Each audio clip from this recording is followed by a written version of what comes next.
അല്ലാത്ത ഞങ്ങൾ ഇന്നിവിടെ അവതരിപ്പിക്കാൻ പോകുന്ന കഥയാണ് യേശു മഹേശ്വരൻ. ഈ കഥ നടക്കുന്നത് ഉഗാണ്ടയിലെ കാലിഫോർണിയയിലല്ല, പിന്നെ എവിടെയാണ്? ചരിത്രം മുഴുകുന്ന മണ്ണായ ഇസ്രായേലിലെ പാലും തേനും ഒഴുകുന്ന വാഗ്ദത്ത കനാൻ.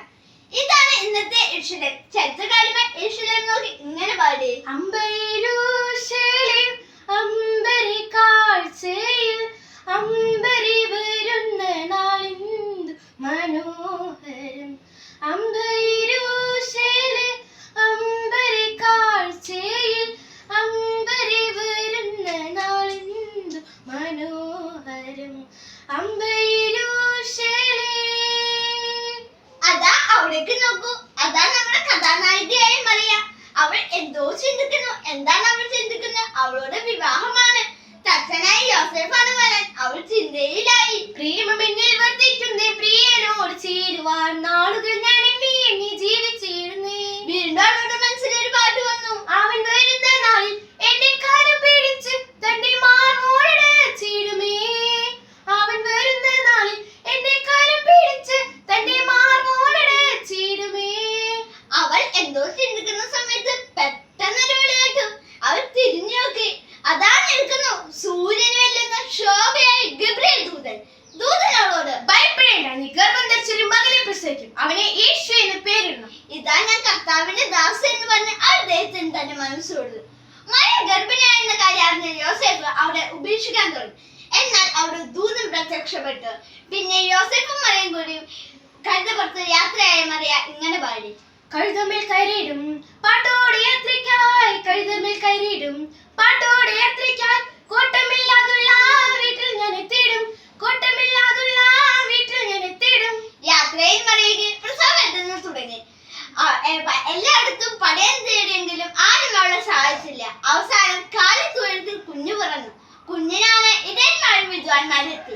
കുഞ്ഞിനെ കണ്ടവർ ഇങ്ങനെ പാടി: കാലിത്തൊഴുത്തിൽ പിറന്നവനേ, കരുണ നിറഞ്ഞവനേ, കാലിത്തൊഴുത്തിൽ പിറന്നവനേ, കരുണ നിറഞ്ഞവനേ. പഴുതൽ പറഞ്ഞു, ജ്ഞാനം നിറഞ്ഞു, ആത്മാവ് വിലപ്പെട്ടു പോന്നു, ദൈവകൃപയും അവന്റെ മേലുണ്ടായിരുന്നു. ഇപ്പോൾ അവന്റെ വയസ്സ് 33. അവൻ കീർത്തി യെരൂശലേമിലെങ്ങും പടർന്നു. അന്നമില്ലാത്തവർക്ക് അന്നമായി, വസ്ത്രമില്ലാത്തവർക്ക് വസ്ത്രമായി, രോഗികളെ സൗഖ്യമായി അവൻ ജനപ്രിയനായി. കുരുടരിൻ കണ്ണുകൾ തുറക്കും, കാതു കേട്ടിടും ചെകിടർക്കുമേ. കുരുടരിൻ കണ്ണുകൾ തുറക്കും, അതു കേട്ടിടും ചെകിടർക്കുമേ. മൂടന്നുള്ളവർ കുതിച്ചുയരും, ഊമരെല്ലാം സ്തുതി മുഴക്കും. എന്നാൽ എല്ലാവരും അവനെ പീലാത്തോസിനെ ഏൽപ്പിച്ചു കൊടുത്തു. പീലാത്തോസിന് അവനിൽ ഒരു കുറ്റവും കണ്ടില്ല. പീലാത്തോസിന്നവനും വിലമതിച്ചു, കുരിശേൽപ്പിച്ചു. പീലാത്തോസിന്നവനും വിലമതിച്ചു, കുരിശേൽപ്പിച്ചു. പടയാളികൾ മുള്ളുകൊണ്ടൊരു കിരീടമുണ്ടാക്കി അത് അവന്റെ തലയിൽ വെച്ചു. രക്തം വാർന്നൊഴുകി. അവനെ ക്രൂശിലേറ്റി. ക്രൂശിന്മേൽ, ക്രൂശിന്മേൽ കാണുന്ന ദായിദാ. ക്രൂശിന്മേൽ, ക്രൂശിന്മേൽ കാണുന്ന ദായിദാ. പ്രാണനാഥൻ, പ്രാണനാഥൻ എൻ പേർക്കായി ചാകുന്നു. പ്രാണനാഥൻ, പ്രാണനാഥൻ എൻ പേർക്കായി ചാകുന്നു. എന്നാൽ മൂന്നാം നാൾ മരണത്തെയും പാതാളത്തെയും ജയിച്ച് അവൻ ഉയർത്തെഴുന്നേറ്റു. കയ്യിലാണീ പഴുതും കാട്ടി അവൻ മേഘാരൂഢനായി മാറി. ആ കുഞ്ഞാടേ, നിന്നിൽ ഞാൻ കാണുന്നെന്നപ്പായേ, കാണുന്നെന്നപ്പായേ. അതെ, അവൻ ജീവിക്കുന്നു.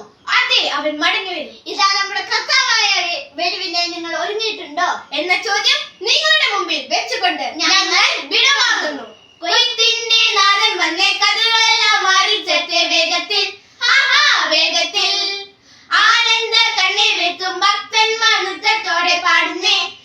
സന്തോഷം പാടുന്നേ.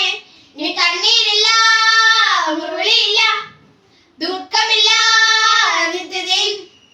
ദൂതന്മാരും മൂപ്പന്മാരും ചേർന്ന് പാടും നിത്യതയിൽ.